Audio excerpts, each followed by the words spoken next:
ಜೈ ಹಿಂದ್. ಎಲ್ಲ ನನ್ನ ಡಿಫೆನ್ಸ್ ವಾರಿಯರ್ಸ್ಗಳಿಗೆ, ಯಾರೆಲ್ಲ ಡಿಫೆನ್ಸ್ ಹುದ್ದೆಗಳಿಗೆ ತಯಾರಿಗಳನ್ನು ಮಾಡ್ತಾ ಇದ್ರಿ ಸರ, ನಾನು ಒಂದು ಡಿಗ್ರಿ ಮುಗಿಗೊಡ್ದನ ಒಂದು ಒಳ್ಳೆಯ ನೌಕರಿಯನ್ನು ಮಾಡ್ಬೇಕಂತ ಮಾಡಿದ್ದೀನಿ ಸರ. ನನ್ನ ತಂದೆ ತಾಯಿ ಕನಸನ್ನು ಈಡೇರಿಸ್ಬೇಕಂತ ಮಾಡಿದ್ದೀನಿ ಸರ. ಅಂತಿರ್ತಕ್ಕಂಥ ವಿದ್ಯಾರ್ಥಿಗಳಿಗೆ, ಅತಿ ಕಡಿಮೆ ಹೈಟ್ ಇರ್ತಕ್ಕಂಥ ಅಭ್ಯರ್ಥಿಗಳು ಈ ಹುದ್ದೆಗಳಿಗೆ ಅರ್ಜಿಗಳನ್ನ ಸಲ್ಲಿಸಬಹುದು.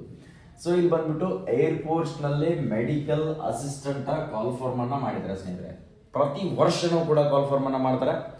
ಮೆಡಿಕಲ್ ಅಸಿಸ್ಟೆಂಟ್ ಅನ್ನ ಹೋದ ಸರಿ 2025ರಲ್ಲಿ ಕೂಡ ಕಾಲ್ ಫಾರ್ಮ್ ಮಾಡಿದ್ರು, 2024ರಲ್ಲಿ ಕೂಡ ಕಾಲ್ ಫಾರ್ಮ್ ಮಾಡಿದ್ರು, 2026ರಲ್ಲಿ ಕೂಡ ಈ ಹುದ್ದೆಯನ್ನ ಕಾಲ್ ಫಾರ್ಮ್ ಅನ್ನ ಮಾಡಿದ್ದಾರೆ.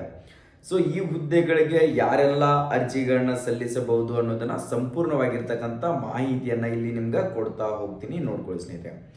ಈ ಹುದ್ದೆಗಳಿಗೆ ಅರ್ಜಿಗಳನ್ನ ಸಲ್ಲಿಸೋಕೆ ಯಾವುದೇ ತರನಂತ ನಿಮ್ಗೆ ವಿದ್ಯಾರ್ಥಿಗಳಿಗೆ ಎಕ್ಸ್ ಮತ್ತು ವೈ ಗ್ರೂಪ್ಗೆ ನೀವು ಆರ್ಟ್ಸ್ ಕಾಮರ್ಸ್ ವಿದ್ಯಾರ್ಥಿಗಳ ಅರ್ಜಿಗಳನ್ನ ಸಲ್ಲಿಸಬಹುದು. ಇಲ್ಲಿ ಸೈನ್ಸ್ ಮುಗಿದಿರ್ತಕ್ಕಂಥ ಅಭ್ಯರ್ಥಿಗಳು ಮಾತ್ರ ಅರ್ಜಿಗಳನ್ನ ಸಲ್ಲಿಸಬೇಕಾಗುತ್ತೆ. 12ನೇ ತರಗತಿ PEC ಅಂದ್ರೆ ಫಿಸಿಕ್ಸು, ಕೆಮಿಸ್ಟ್ರಿ, ಬಯಾಲಜಿ ಮುಗಿಸಿರ್ತಕ್ಕಂಥ ವಿದ್ಯಾರ್ಥಿಗಳು ಈ ಹುದ್ದೆಗೆ ಅರ್ಜಿಗಳನ್ನ ಸಲ್ಲಿಸಬಹುದು. ವಯೋಮಿತಿ ನೋಡ್ಕೊಡ್ರಿ, 1 ಜನವರಿ 2006ರಿಂದ ಹಿಡಿದು ಎಷ್ಟು 1 ಜನವರಿ ಏಜ್ ಅನ್ನ ಕ್ಯಾಲ್ಕುಲೇಟ್ ಮಾಡ್ಕೊಡ್ರಿ. 1 ಜನವರಿ 2006ರಿಂದ ಹಿಡಿದು ನೆಕ್ಸ್ಟ್ ಎಲ್ಲಿ ಮಟ್ಟ ಕೊಟ್ಟಿದ್ದಾರೆ, 1 ಜನವರಿ 2010, 1 ಜನವರಿ 2010ರವರೆಗೆ ಅಪ್ಲಿಕೇಶನ್ ಅನ್ನು ಹಾಕೋಕೆ ನಿಮ್ಗೆ ಕೊಟ್ಟಿದ್ದಾರೆ. ನೀವೇನಾದ್ರೂ ಇಷ್ಟರ ಒಳಗಡೆ ಏನಾದ್ರೂ ಜನಿಸಿದ್ರೆ, ಇಷ್ಟರ ಒಳಗಡೆ 2010 2006ರಿಂದ ಹಿಡಿದು 2006ರ ಒಳಗಡೆ ನೀವೇನಾದ್ರೂ ಜನಿಸಿದ್ರಿಯಪ್ಪ ಅಂದ್ರೆ ಈ ಹುದ್ದೆಗಳಿಗೆ ನೀವು ಅರ್ಜಿಗಳನ್ನ ಹಾಕ್ಬೋದು, ನೀವು ಅಪ್ಲಿಕೇಬಲ್ ಆಗ್ತೀರಾ ಸ್ನೇಹಿತರೆ. ಓಕೆ, ಇಲ್ಲಿ ಏನು ಕೊಟ್ಟಿದ್ದಾರೆ ಅಂತಂದ್ರೆ ಮೆಡಿಕಲ್ ಅಸಿಸ್ಟೆಂಟ್ ಟ್ರೇಡ್ ಅಂತ ಕೊಟ್ಟಿದ್ದಾರೆ. ಮೆಡಿಕಲ್ ಅಸಿಸ್ಟೆಂಟಿಗೆ ನಾ ಹೇಳಿದೆ ನಿಮ್ಗೆ, ಫಿಸಿಕ್ಸ್, ಕೆಮಿಸ್ಟ್ರಿ, ಬಯಾಲಜಿ ಸಬ್ಜೆಕ್ಟ್ ಅನ್ನು ಹೊಂದಿರತಕ್ಕಂಥ ಅಭ್ಯರ್ಥಿಗಳು 50% ಅಗ್ರಿಗೇಟ್ ಆಗಿರಬೇಕು. ಎಷ್ಟು 50% ಅಗ್ರಿಗೇಟ್ ಆಗಿರಬೇಕು. ನೆಕ್ಸ್ಟ್ ಅದೇ ತರನಾಗಿ ನಿಮ್ದು ಟೋಟಲ್ ಪರ್ಸೆಂಟೇಜ್ ನಾನು ಎಷ್ಟು ಇದೆ, 50% ಅಗ್ರಿಗೇಟ್ ಆಗಿರ್ತಕ್ಕಂಥ ವಿದ್ಯಾರ್ಥಿಗಳು ಈ ಹುದ್ದೆಗೆ ಅರ್ಜಿಗಳನ್ನ ಸಲ್ಲಿಸಬಹುದು. ಎಷ್ಟು 50% ಅನ್ನ ಕಂಪಲ್ಸರಿ ಆಗಿ ನೀವು ಹೊಂದಿರಬೇಕಾಗುತ್ತಾ.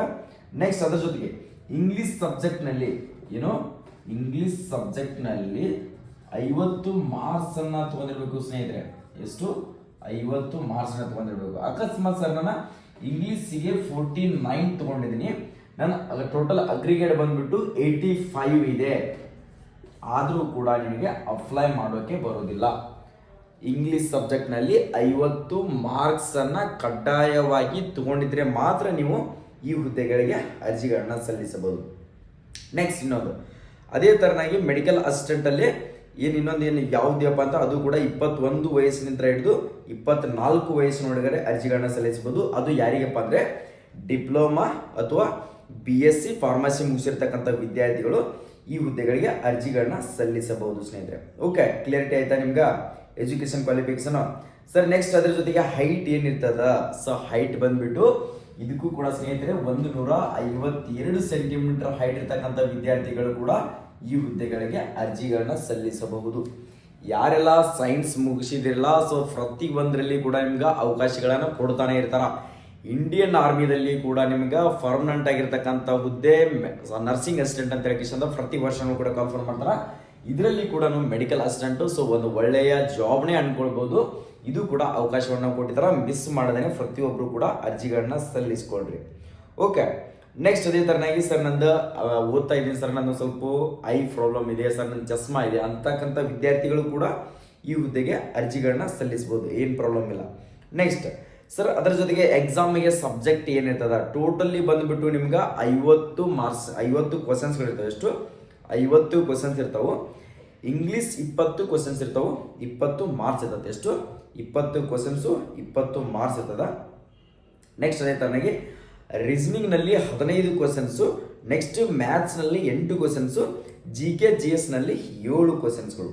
ಎಷ್ಟು GK GS ನಲ್ಲಿ 7 ಕ್ವಶನ್ಸ್ಗಳು.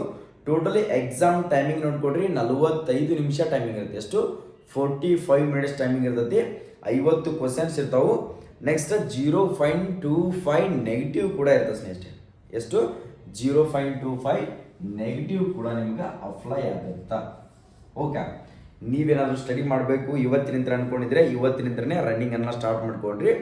ಟೈಮಿಂಗ್ ಎಷ್ಟು? 16 ಮಿನಿಟ್ ರನ್ನಿಂಗನ್ನು ಎಷ್ಟರೊಳಗಡೆ ಓಡಬೇಕಪ್ಪ ಅಂದರೆ 7 ಮಿನಿಟ್ಸ್ ಒಳಗಡೆ ನೀವು ರನ್ನಿಂಗನ್ನು ಕಂಪ್ಲೀಟ್ ಮಾಡಬೇಕು. ಎಷ್ಟು? 7 ನಿಮಿಷದ ಒಳಗಡೆ ನೀವು ಈ ಹುದ್ದೆಗೆ ಸೇರಬೇಕು ಅಂದ್ಕೊಂಡಿದ್ರಪ್ಪ ಅಂದರೆ 7 ನಿಮಿಷದ ಒಳಗಡೆ ಈ ಹುದ್ದೆಗೆ ರನ್ನಿಂಗನ್ನು ಕಂಪ್ಲೀಟ್ 16 ಮೀಟರ್ ರನ್ನಿಂಗನ್ನು ಕಂಪ್ಲೀಟ್ ಮಾಡಬೇಕು.